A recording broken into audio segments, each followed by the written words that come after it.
Hello friends, and ఈ వీడియోలో వచ్చేసరికి మనము విండోస్ 7లో ఆటోమేటిక్ అప్డేట్స్ని ఏ విధంగా టర్న్ ఆఫ్ చేసుకోవాలి, అండ్ ఆటోమేటిక్ అప్డేట్స్ కనుక మనం టర్న్ ఆన్ చేస్తే మనకి ఏమేమి ఇష్యూస్ వస్తాయి, అండ్ తర్వాత వచ్చేసరికి విండోస్ 7 లోడ్ చేసిన తర్వాత ఏమేమి సెట్టింగ్స్ పెట్టుకుంటే మనకు కొంచెం పర్ఫార్మెన్స్ అనేది బాగుంటుంది అనేది చూద్దామండి.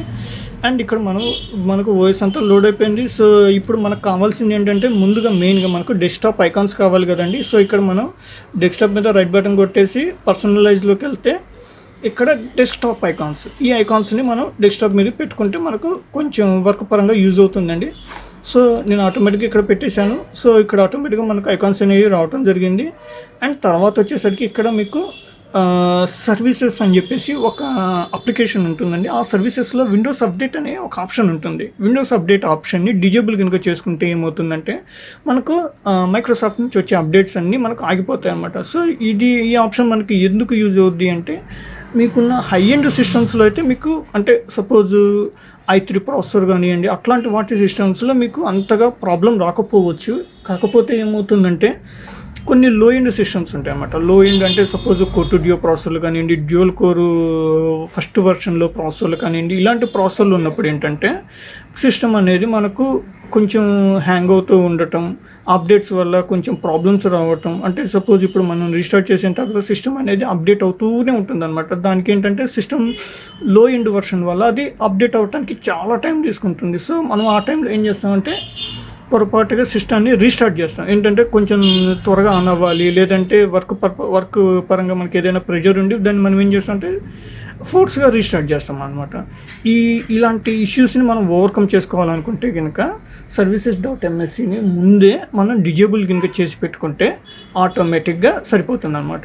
services.mscలో విండోస్ అప్డేట్ అనే ఫైల్ని డిజేబుల్ చేసుకోవాలి. అది ఒకసారి చూపిస్తానండి. రన్ కనుక మీరు ప్రెస్ చేస్తే విండోస్ కీబోర్డ్లో విండోస్ ఆర్ కనుక ప్రెస్ చేస్తే మనకి ఇట్లా రన్ అనే బాక్స్ వస్తుంది. దాంట్లో మనకు services.msc ఓకే, ఇక్కడికి వెళ్ళిపోయి మనం కిందికి వెళ్ళిపోతే కనుక మీకు అప్లికేషన్ ఉంటుందండి విండోస్ అప్డేట్ అని. దాన్ని స్టాప్ చేసుకోవాలి. అండ్ తర్వాత వచ్చేసి దాని మీద రైట్ బటన్ కొడితే దాని మీద డబుల్ క్లిక్ చేస్తే ఇట్లా వస్తుంది మీకు. సో దాంట్లోకి వెళ్ళిపోయి కింద డిజేబుల్ అని ఉంది కదా, సో డిజేబుల్ కొట్టేసి అప్లై అండ్ ఓకే. ఈ ఒక్క చిన్న సెట్టింగ్ కనుక చేస్తే మీకు అప్డేట్స్ అనేవి ఆగిపోతాయి. అండ్ మైక్రోసాఫ్ట్ నుంచి మీకు ఎటువంటి అప్డేట్స్ రావు. ఇన్ కేస్ మీకు అప్డేట్స్ కావాలనుకుంటే దాన్ని మళ్ళీ రీఎనేబుల్ చేసుకుంటే సరిపోతుంది. అండ్ అలాగే ఇంకొక చిన్న సెట్టింగ్ అండి, మనం ఒక్కొక్కసారి వర్క్ చేస్తున్నప్పుడు ఏంటంటే సెట్ బ్యాకప్ అని చెప్పేసి ఇట్లాంటి చిన్న చిన్న ఇన్ఫర్మేషన్స్ నోటిఫికేషన్స్ అన్నీ వస్తాయండి. ఈ నోటిఫికేషన్స్ నాకు అవసరం లేదు అనుకుంటే కనుక ఇక్కడ చేంజ్ సెట్టింగ్స్లోకి వెళ్తే యాక్షన్ సెంటర్స్ చేంజ్ సెట్టింగ్స్ ఇవన్నీ తీసేసుకోవచ్చు. ఒక్కోసారి విండోస్ అప్డేట్స్ కనుక అట్లా ఉందనుకోండి, ఆ నోటిఫికేషన్ ఊరిక పాపప్ ఇస్తుంది అనమాట. అంటే మీ విండోస్ అప్డేట్స్ అనేవి మీకు ఓల్డ్లో ఉన్నాయి, సో మీరు దాన్ని అప్డేట్ చేసుకోండి అది ఇది అని చెప్పేసి.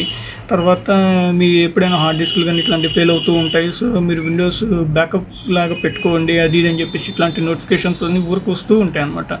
సో మనకు ఆ నోటిఫికేషన్స్ ఏమీ అవసరం లేదు అనుకుంటే మనం ఇట్లాగే చేసుకోవచ్చు. అండ్ తర్వాత వచ్చేసరికి ఇక్కడ విండోస్ అప్డేట్ సెట్టింగ్స్, ఇది కూడా డిజేబుల్ చేసి పెట్టేసుకోండి. సో మనకి ఏంటంటే అప్డేట్స్ అవసరం లేదనుకుంటే నెవర్ చెక్ ఫర్ అప్డేట్స్, లేదా ఇట్లా చెక్ ఫర్ అప్డేట్స్ పెట్టుకుంటే కనుక ఏమవుద్దంటే ఇంకా అది ఊరికే చెక్ చేసి మనకు తెలియకుండానే బ్యాక్గ్రౌండ్లో ఇంటర్నెట్ అనేది ఫుల్గా లాగేస్తూ ఉంటుంది. సో ఆ ఇష్యూని మనం ఓవర్కమ్ చేసుకోవాలంటే ఈ సెట్టింగ్ చేసుకోవాలన్నమాట. ఓకే, అండ్ ఇదండి ఈ వీడియోలో. ఇంకా మీకు ఏదైనా ఇన్ఫర్మేషన్ కానీ, ఏదైనా సిస్టమ్స్ గురించి ఏదైనా ఇన్ఫర్మేషన్ కానీ, ఇంకా ఏదైనా అప్డేట్స్ కానీ, లేదా మీకు ఏదైనా ఇష్యూ మీరు ప్రాబ్లం ఫేస్ చేస్తుంటే మాకు కామెంట్స్ రూపంలో పోస్ట్ చేయండి.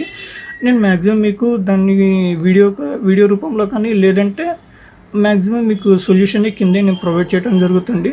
Thanks for watching this video. Thanks for please subscribe my channel. Thank you.